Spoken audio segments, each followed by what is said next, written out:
રામજી રી કાંકરોલી बाजार में ने काले एक ग्राहक गाड़ी बदलने ले गयो।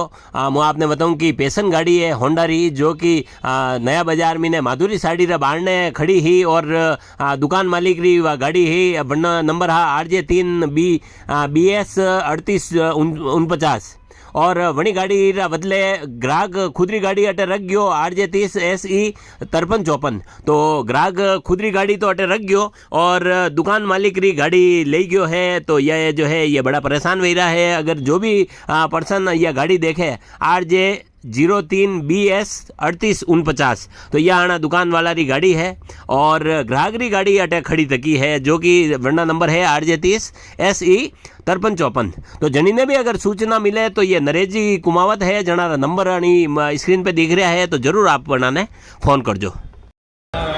RJ033849 नंबर की मेरी गाड़ी है, नया बाजार पुलिस से एक्सचेंज होती है। जिस किसी की गाड़ी है मेरी गाड़ी दे जाए और ये गाड़ी ले जाए।